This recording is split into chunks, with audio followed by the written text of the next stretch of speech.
Nós vamos receber a nossa companheira Leda, da expositora da André Luiz, que ó.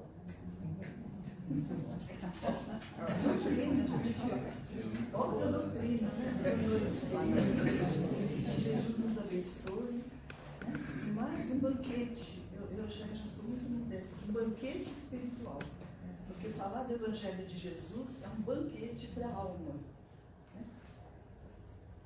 Então, hoje estudando o capítulo 9 do Evangelho, que é uma das bem-aventuranças. Bem-aventurados os mansos e pacíficos, que eles herdarão a terra. E hoje nós vamos tratar do item paciência.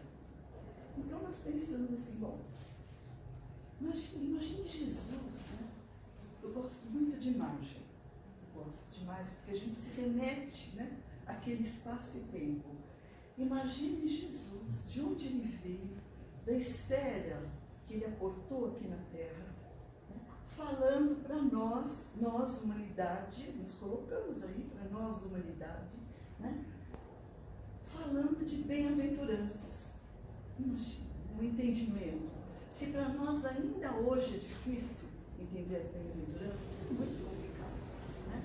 Imagine para nós 2 milênios atrás. Então, assim, para destrinchar isso, nós vamos nos remeter ao tempo de Jesus, lá na Galileia. Tem um pouquinho de paciência. É o tema, né? Diferença. É o tema. Na Galileia. Antes da época de Jesus, a sua época, os soldados romanos, a gente sabe que eles invadiram a Galileia, onde Jesus pregava. Eles invadiram. Eles queimaram casas, dizimaram povos, escravizavam aqueles que tinham condições, né, físicas de trabalhar e eliminavam os mais fracos. Quer dizer, era uma barbaridade, um terror que acontecia.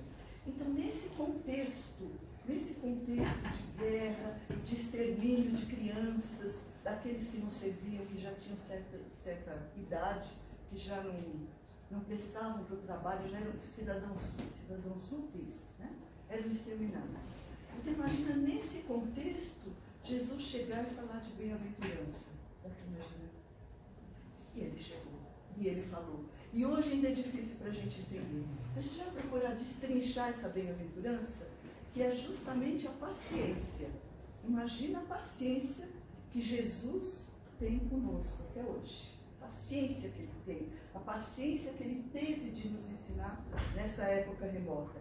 E tem até hoje, que quantos de nós ainda não entende, né? Muito bem.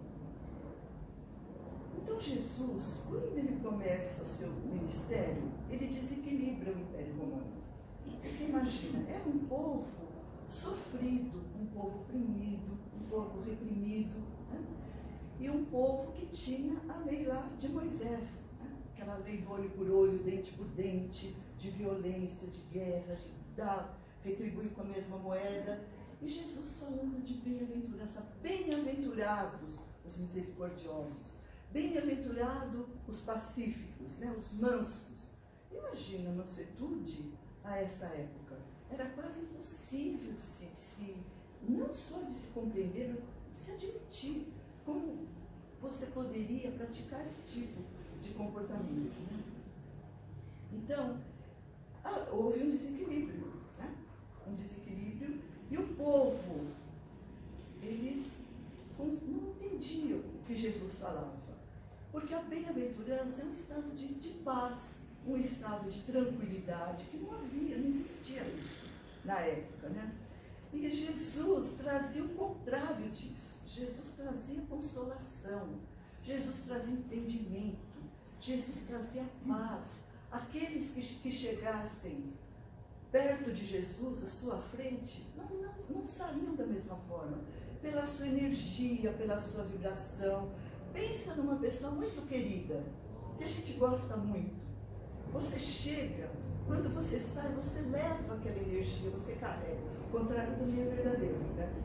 Mas a gente está falando de Jesus, dessa energia de amor, de cura, de saúde. Então era isso que Jesus trazia, né? Agora, para entender as bem-aventuranças, nós vamos ter que compreender os pilares dos ensinos de Jesus, do seu programa educativo, né? Então, compreender. Jesus diz que ele não veio destruir a lei. Muito bem. Que lei era essa? Moisés. Era a lei do olho por olho, dente por dente. Era uma lei misturada com a lei moral e a lei civil. Era a lei que dava regras de higiene, dava regras do que não podia comer, do que não podia fazer.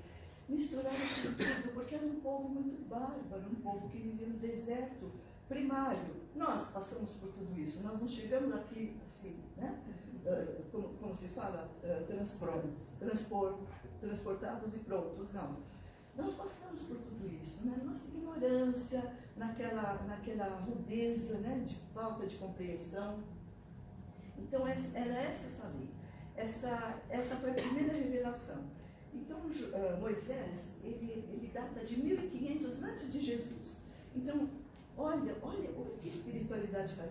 Eu vou preparando os textos e vou ficando emocionada, né? Eu peço até desculpa, porque eu preparei rapidinho esse, porque eu falei que até anteontem estava com a minha neta em casa, e cada folha de papel que eu pegava, ela queria desenhar e riscar. Então, a gente fica emocionada. O que o Pai Celeste tem conosco? O que Deus tem, esse cuidado, esse carinho de Pai, como Jesus ensinou? E é todo o processo. Então veio primeiro, 1500 anos antes de Jesus, já essa preparação para a chegada do nosso Mestre querido, né? Então, foi todo um médico, né? Desculpa, todo um método. Então, mas era esse Deus temor. Por quê? Como era o povo, era só pelo medo mesmo que conseguia controlar esse povo. Então, vem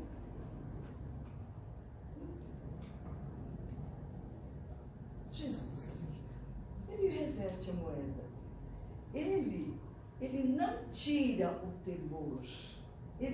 Porque ele disse, então nós estamos estudando os pilares. Ele disse que não veio destruir a lei. E essa lei de Moisés ele não veio. Mas Jesus veio trazer a lei do amor, que é o pilar dos ensinos de Jesus, que é o amor. Então ele veio trazer o amor. E o que ele diz nesse amor? Ele mostra que o reino dele não é desse mundo. Olha que coisa linda. Meu reino não é desse mundo, né? O pessoal preocupado, esperando o Messias, querendo que viesse o rei, achava até que chegaria um rei guerreiro, um rei que fosse lutar com a espada, né? Enfim, vem Jesus com essa doçura, com esse amor, com esse ensino. Então, ele diz que não é desse mundo.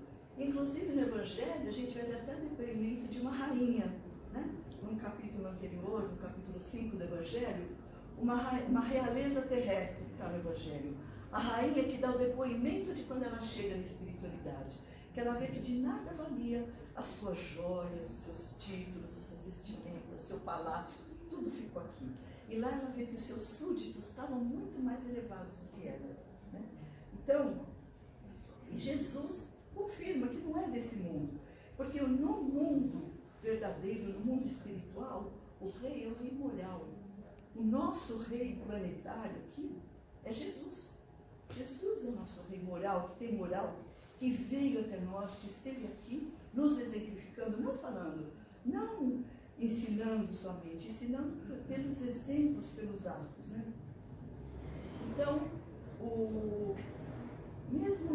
mesmo Jesus, no final, quase final, no seu julgamento, porque diziam que ele era o rei, estava esperando uma atitude de rei violento, né?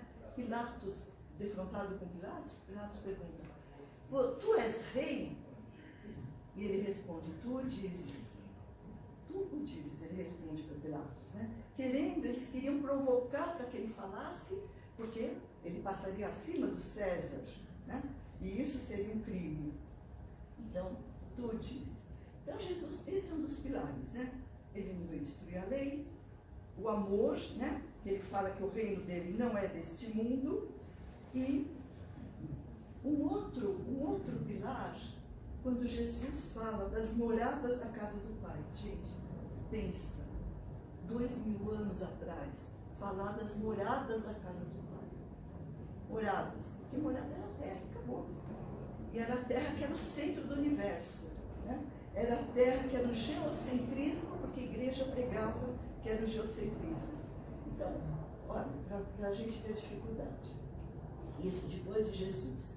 Na época de 1600, tiveram dois estudiosos, dois astrônomos, Giordano Bruno, e pouco depois, algumas décadas depois, Galilei, que eles peitaram a igreja e disseram que a Terra não era o centro do universo.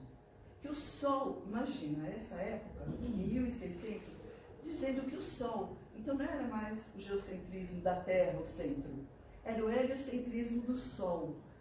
O Giordano Bruno, pela Inquisição, ele foi queimado vivo na Inquisição. Língua pregada. Pregaram a língua dele porque ele disse que não era a Terra o centro do universo. E olha o que Jesus vem dizer, que havia muitas moradas, né? Já o Galileu, além disso, ele via a Terra em volta do Sol. Teve outras teorias também. A gente não pode se estender muito, senão não termina, senão vocês vão dormir daqui um pouquinho na cadeira. Mas ele se retratou diante da Inquisição. Então ele deixou de lado, falou, não, essa teoria realmente está errada, se retratou, e o que aconteceu, ele foi preso, teve uma prisão domiciliar, Galileu Galilei. Mas vai vendo a espiritualidade, vai vendo o processo educativo do pai. Mas nesse processo ele já tinha ensinado outros tantos, alunos novos, pupilos dele, que já sabiam disso, e que já tinha essa ideia formada. Então foi passando. Isso 1600. Hoje, olha o que é o universo. Olha a nossa galáxia. Hoje nós estamos substituindo aquele telescópio Hubble. Hoje a gente tem o James Webb. Então ele mostra, ele não fala de galáxia mais, fala de galáxias. Eu até não tenho os números aqui. Porque olha a grandeza do Pai.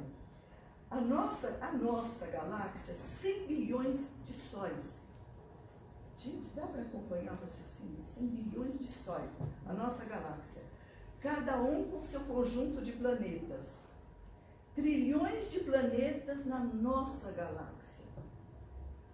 Cientistas estimam bilhões de galáxias. Pensa Jesus falando para quem achava que só tinha Terra. Eu gosto muito de fazer essa comparação, porque é muito interessante.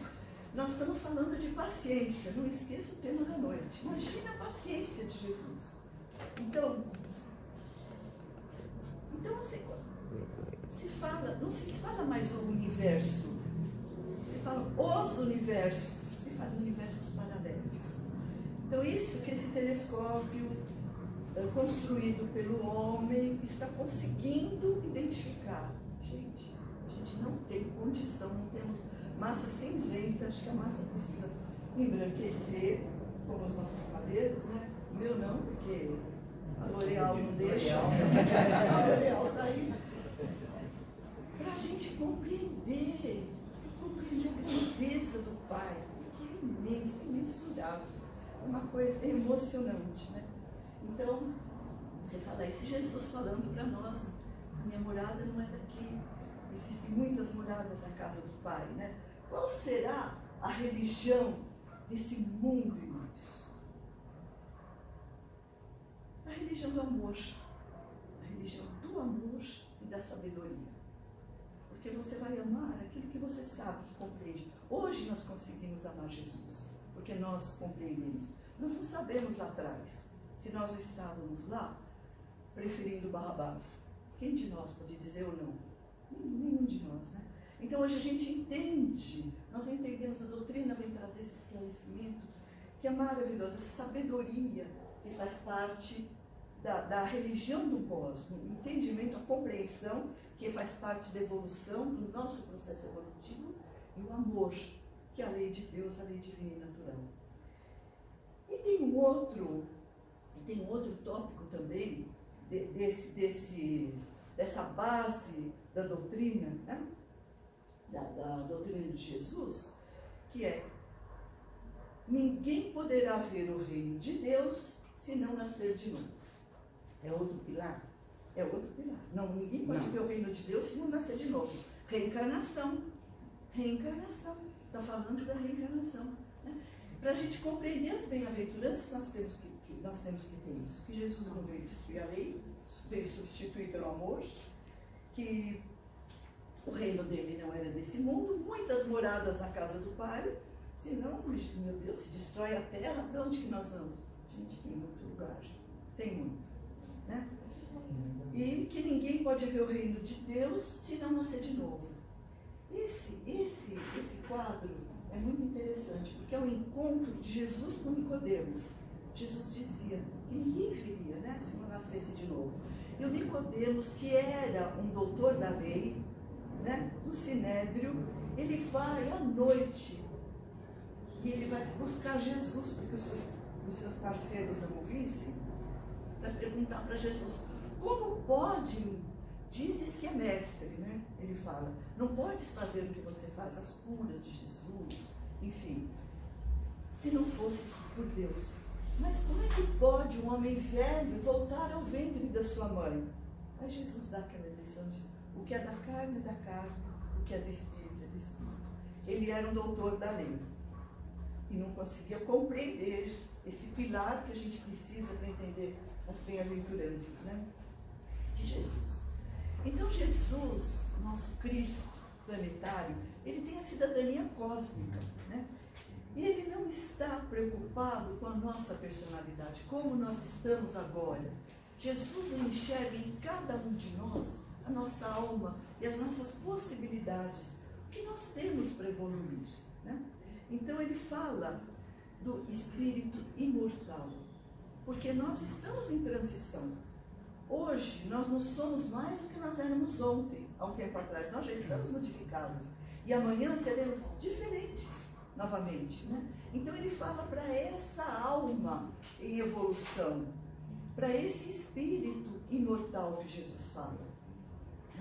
Então ele tá, quando ele esteve aqui no seu mecenato, ele não estava preocupado, por exemplo, com Madalena, que Madalena chegou até a ser considerada uma apóstola de Jesus depois, porque ela levou a doutrina de Jesus.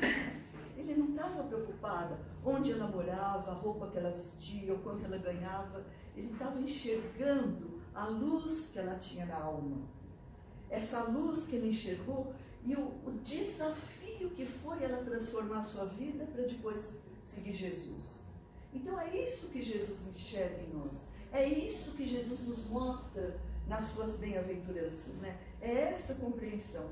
Então, quando nós entendemos, né, essa visão, isso que Jesus nos ensina, o amor, as moradas na casa do Pai, ele nos fala da reencarnação, das muitas vidas que nós temos, inúmeras vidas, então a nossa compreensão começa a mudar, porque a gente começa a ter uma outra visão, uma visão posterior, né? Anterior e outra visão posterior, porque nós sabemos que somos frutos lá de trás, mas que nós temos toda uma caminhada pela frente. Aí a gente começa a entender as bem-aventuranças. Então a gente vê, não mais o Deus das religiões, mas o Pai amoroso, Jesus Cristo. Aquele Deus Tenor é o nosso Pai de amor. Não fala de vida material, fala da vida espiritual. Jesus fala para o espírito, apesar de curar em muitas ocasiões a matéria, mas ele fala para o espírito imortal. Não fala dessa vida, Jesus fala de centenas de vidas. Jesus não fala, mesmo na sua época, da Terra. Jesus fala do universo infinito. Imagina Jesus pregando para nós e sabendo tudo isso que o telescópio hoje mostra para nós, esses bilhões, trilhões de corpos no espaço. Dá para imaginar a paciência de Jesus? Eu ia assim, desenvolvendo o texto e falando, meu Deus do céu, mas é muito amor. Mas põe amor nisso, é muito amor. Né? Então a lei não era lei religiosa, não era a religião que controlava tudo. Era a lei divina, era a lei de Deus, a lei do universo. Então agora nós podemos entender as bem-aventuranças. depois e dar essa passada pela base, né, do Evangelho de Jesus, né? Então Jesus, vendo a multidão, né, vendo a multidão que o seguia, uns seguiam por necessidade, outros porque tinham fome espiritual já naquela época, querendo beber dos seus ensinamentos, outros ainda para testá-lo, o caso dos sacerdotes, dos fariseus, para ver se ele caía em contradição em algum momento, né? Então, vendo essa multidão, ele se assenta. É interessante quando a gente percebe que Jesus se assenta. Ele assenta porque os mestres, eles ensinavam sentados. Então ele está ensinando as bem-aventuranças, né? Que as bem-aventuranças é uma poesia. É uma poesia que Jesus fala, né? Então ele começa esse nosso capítulo, né? Porque são várias bem-aventuranças. Depois cada um procura lá até no Evangelho segundo o Espiritismo, tá? E a nossa bem-aventurança, bem-aventurados mansos e pacíficos, porque herdarão a terra. Imagina Jesus falando isso. Herdar a terra, essa terra, com guerra, com morte, que a gente não tem força para nada, quem não pode, quem não é, né? Imagina Jesus isso. Hoje a gente começa a compreender o que é herdar a terra, percebendo na transição. A gente fala sermão do monte, outros falam sermão profético, porque é uma profecia. Hoje a gente entende que é herdar a terra. Todos nós queremos herdar a terra, passando por essa transição planetária, a terra se melhorando, dando oportunidade para espíritos retardatários, sim, que estão convivendo conosco, sim, mas que já está havendo a separação do joio do trigo. Na ida para a espiritualidade, muitos não mais retornarão para cá. E os que retornarem são aqueles que têm condição, sabe aquela luz que já está acesa no fundo da alma, que se enxerga? Esses terão condição na terra. Essa terra regenerada, que Jesus percebe a condição de cada um de nós para estar aqui. E outros voltam para o jardim da infância espiritual. Vão lá para os mundos primitivos, ajudar a descobrir o fogo, lutar dinossauro, enfim, começa tudo. Tem tempo. O tempo de Deus é infinito, como o universo, né? Então, que herdaríamos a terra, seríamos chamados filhos de Deus, né? Essa abençoada transição que hoje nós conseguimos compreender. Então, a paciência que fala esse capítulo do Evangelho é a ciência da paz. A paciência é um mecanismo não violento que se utiliza para que a gente possa alcançar os nossos objetivos. Não precisa de violência. Temos mecanismos, exemplos para alcançar. Agora, paciência é uma coisa muito importante a gente perceber isso. Não pode ser comparada com passividade. Paciência não é ser passivo. Não é ser conivente com uma situação. Ter paciência. Paciência é oferecer todos os recursos que nós temos para ajudar na situação, que necessita da nossa paciência, da nossa intervenção, né? Não é ser espectador, ser paciente. Isso que Jesus fala. É uma paciência ativa, como foi a de Jesus. Imagina a paciência de Jesus conosco, até hoje, né? Até hoje. É uma paciência ativa, esperando que dê certo. Contribuindo, fazendo uma paciência atuante, né? Jesus mesmo nos diz que a cada dia seu cuidado. Nós estamos na transição, nós estamos com pressa. Eu falo, a base, né, da lei começou lá com Moisés, no Monte Sinai, quando ele recebe lá os 10 mandamentos. 1.500 anos depois, vem Jesus. 2.000 anos, mais 1.800,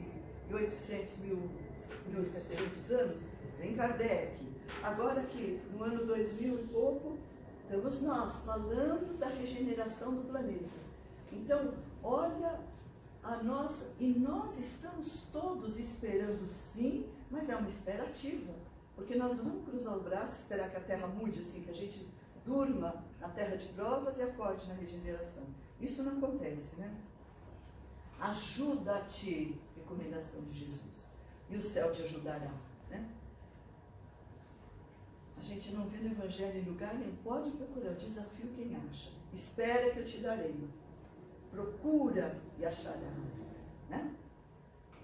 Sempre um movimento. Sempre né? movimento. Movimento para o bem, sempre. Energia. A vida é movimento, é energia, é colocar para frente. Né? Então, o maior exemplo de paciência de Jesus. Imagina a sua época que crianças eram descartadas, né? Principalmente as meninas, e os doentes, os velhos. Né? Jesus conversa com todos, é com esses e é esses que chegam até Jesus. Né? E com que Jesus andava? Jesus andava com Mateus, seu apóstolo, né? Cobrador de impostos, odiado pelo povo. Até hoje, né? Até hoje. Pois é. Para você ver, a nossa evolução está fácil de tartaruga, né? Pois é, até hoje. Mateus, que era cobrador de impostos, né? Que Jesus escandalizou, inclusive aqueles que ele já tinha escolhido, né? Que depois Mateus até ajudou Jesus, escandalizou quando ele foi jantar na casa de Mateus.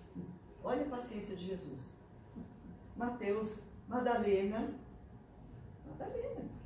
foi uma discípula de Jesus. Jesus, que se apaixonou por Jesus, primeiro carnalmente, e que depois reconheceu o amor da alma, né? Aquele amor que não morre de forma nenhuma.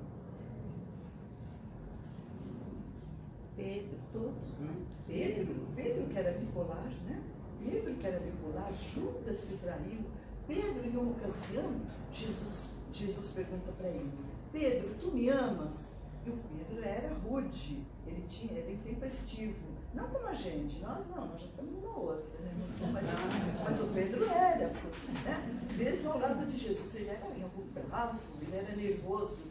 Sim, mestre, te amo. E Jesus pergunta a segunda vez: Pedro, tu me amas? Sim, mestre, eu te amo. Terceira vez: Pedro, tu me amas? Eu já disse que te amo, mestre. Jesus diz: então, apacenta minhas ovelhas. O que é apacenta minhas ovelhas? Não é alimenta, não é cuida, dá paz para as minhas ovelhas, para as pessoas. Prega meu evangelho para trazer a paz nos corações, para que todos tenham condições de sobreviver esse mundo tumultuado, né? Apacenta minhas ovelhas. A falta de paciência, a pessoa impaciente adoece, né? O desespero, você tem paciente, o desespero, a ansiedade, a depressão, tudo isso é falta de paciência, de confiança, de fé, a paciência lá no... Quando você crê em Deus, você sabe que tudo, quando a gente pensa no universo, a gente traz até o universo para a gente refletir, né? O equilíbrio do material, que são corpos, que são estrelas, planetas. Imagina nós que somos suas criações, seus filhos, né? Então, a necessidade que nós temos dessa evolução, dessa paz, de entender essa dicotomia de saúde, doença, quantas coisas nos fazem mal, nós poderíamos eliminar tanta medicação se nós entendêssemos, se nós tomássemos a pílula do Evangelho, seria tão mais fácil, né? Quando a gente está calmo, está tranquilo, entende a situação, parece que a gente sente até uma leveza no peito, né? Então, Jesus pede para apacentar as ovelhas, né? Então, a impaciência traz isso, traz doença, traz o nervosismo. Bom, hoje a ciência está falando, né? Hoje a ciência está falando do pensamento, quem tem pensamento tumultuado, as pessoas inseguras, as pessoas assim, intranquilas, estão sempre doentes. E o que acontece? Nós trazemos no nosso perispírito aquelas zonas mórbidas, como diz André Luiz nos seus livros. Aquelas zonas mórbidas que têm propensão a... Então, quando eu estou numa crise dessa, impaciente, eu estou desesperado, eu estou ansioso, né? Porque a falta de paz, né? Da paciência e ansiedade. Quando eu estou ansioso, o que acontece? Eu adoeço. Se eu começo a potencializar essa ansiedade, vem uma depressão, vem uma síndrome do pânico. Então hoje a medicina fala isso, para cuidar dos pensamentos, dos hábitos mentais, do nosso corpo, sim, da alimentação, da nossa atividade física, sim, mas principalmente do pensamento, né? Então, Se ela é uma conquista, porque a paciência ela não vende, se a gente vai em algum lugar, não tem pílula, não tem para vender, ela é uma virtude conquistada. Ela começa com uma conquista, chega a ser uma virtude, a paciência. E aonde que nós exercitamos? Aí que o bicho pega.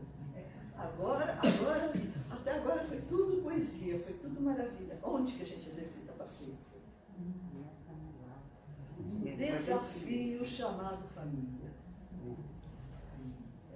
Aí que o bicho pega. Um desafio chamado família. Aí que nós exercitamos a nossa paciência. Ah, é isso mesmo, porque aí eu penso no fulano. Ah, fulano, isso mesmo. Nós exercitamos a nossa paciência. E nós damos a oportunidade de quem convive conosco exercitar a paciência deles conosco. Gente, é uma rua de mão dupla. Nós temos paciência e eles têm paciência conosco também. Porque é assim que funciona a lei. E quem está nessa casa, nesse núcleo familiar, por acaso, a gente faz hoje, pode até fazer o genoma, ver de onde veio, vim daqui, vim de lá. Não, veio de onde necessita. Os pais que necessitam, o lar que necessita, o país que necessita, tudo isso no nosso planejamento certinho. Eu não pedi, não, ninguém pede. A gente geralmente implora. Implora e entra na fila. E lá não tem preferencial, não tem... Porque quando chega a desencarnar o negócio está feio, né? Então o preferencial seria melhor a fila normal. Então, no lar, né? Porque, e o lar é aquele espaço sagrado, como dizem os espíritos, a escola bendita das almas. No lar nós nos desnudamos. Dentro de 4 paredes, nós nos apresentamos como nós somos. É um teste, vamos dizer assim, uma prévia para a nossa desencarnação, nosso lar. Porque lá no plano espiritual nós vamos nos apresentar como nós somos. Não adianta vir com um sorrisinho. Não, é como nós somos, como é o nosso íntimo. E assim a nossa casa. Como nós somos ali no lar. E é ali que é o nosso primeiro exercício para as nossas virtudes. Para que a gente possa conquistar essa melhora, essa evolução que nós viemos em busca aqui na Terra.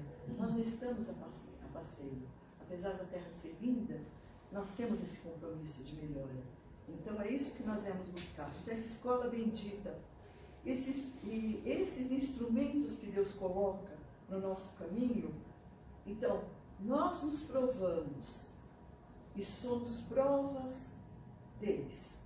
Vamos lembrar sempre disso, não? A gente sempre tem aquele nosso, como é que fala, aquele calcanhar de Aquiles, aquela pedrinha no sapato, mas cada um tem a sua. Nós temos do lado de cá, o outro tem do outro lado também. E não por acaso que estamos juntos. Então, para ser paciente, eu tenho que ter confiança em Deus. Pressupõe confiança no Criador. Saber, depois que a gente examina esse universo, não tem como ter dúvida. Não tem como ter dúvida.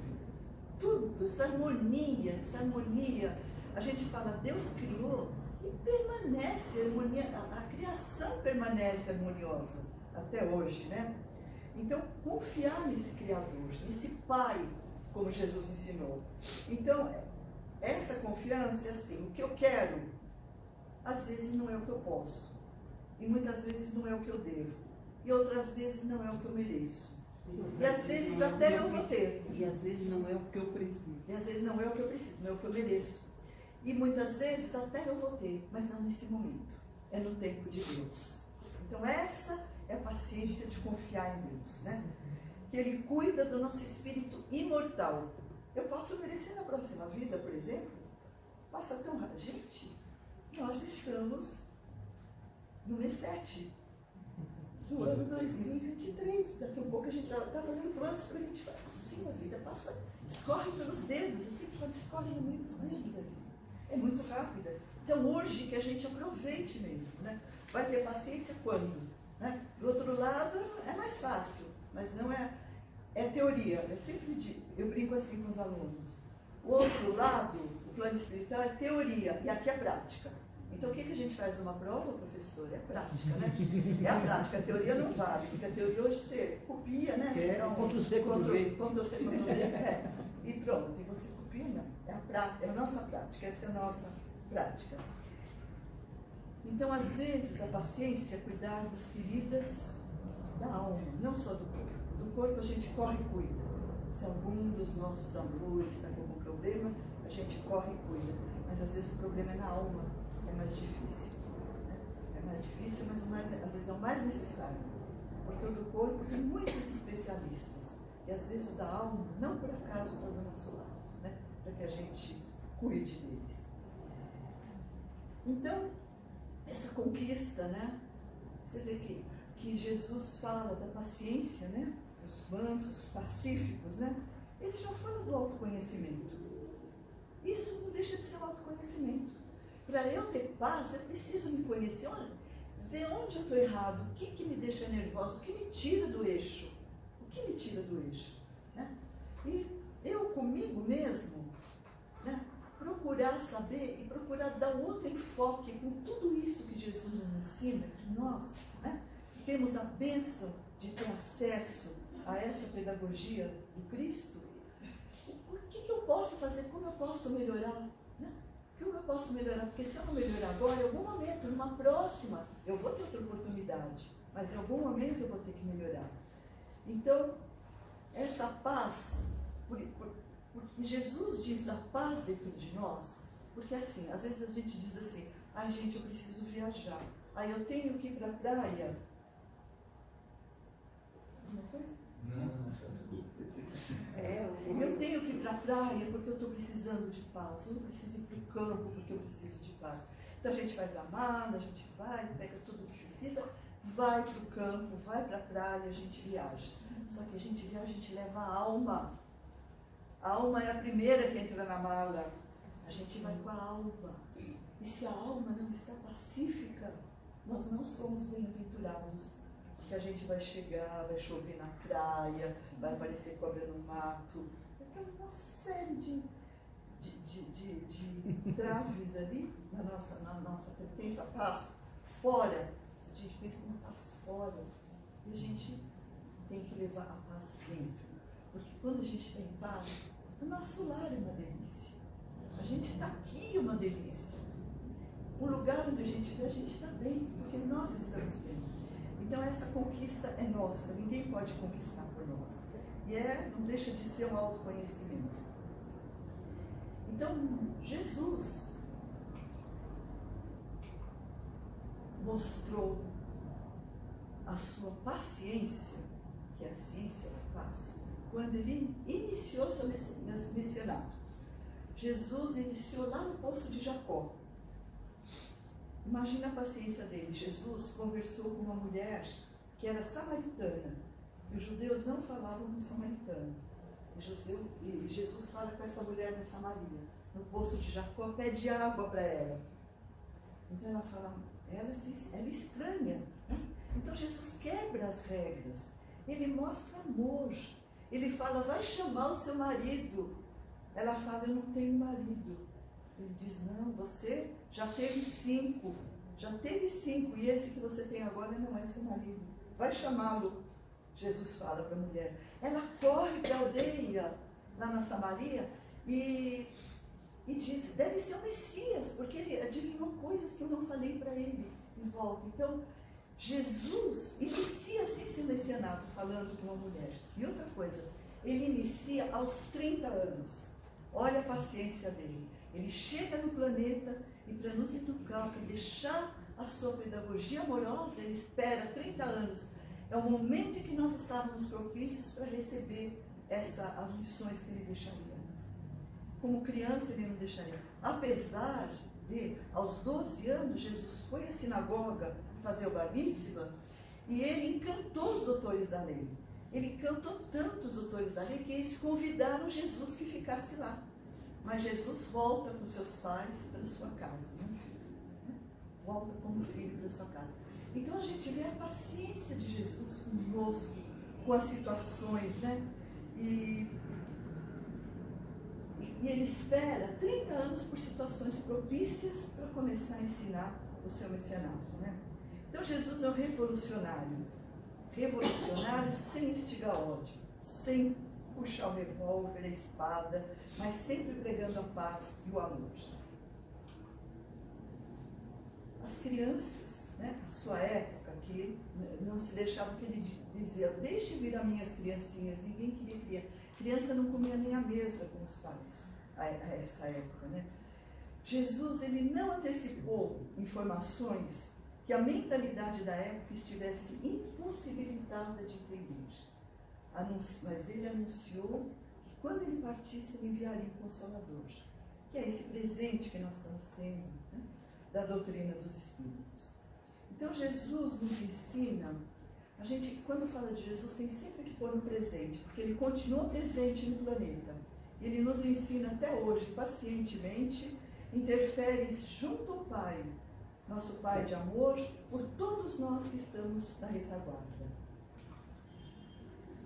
E encerrando, a sua proposta não é para que se fuja desse mundo, dessa sociedade empobrecida moralmente, mas para que se consiga curar a doença com a conquista da saúde. Que a gente possa ter saúde em vez da doença, amor em vez do ódio, perdão em vez de amargura no coração. Esse é um grande desafio que somente os espíritos pacientes irão conseguir e por isso serão chamados de filhos de Deus. Herdarão a terra caminhando para o mundo de regeneração. Que Jesus nos abençoe. Foi uma alegria estar aqui com vocês hoje. Muito obrigada pela oportunidade.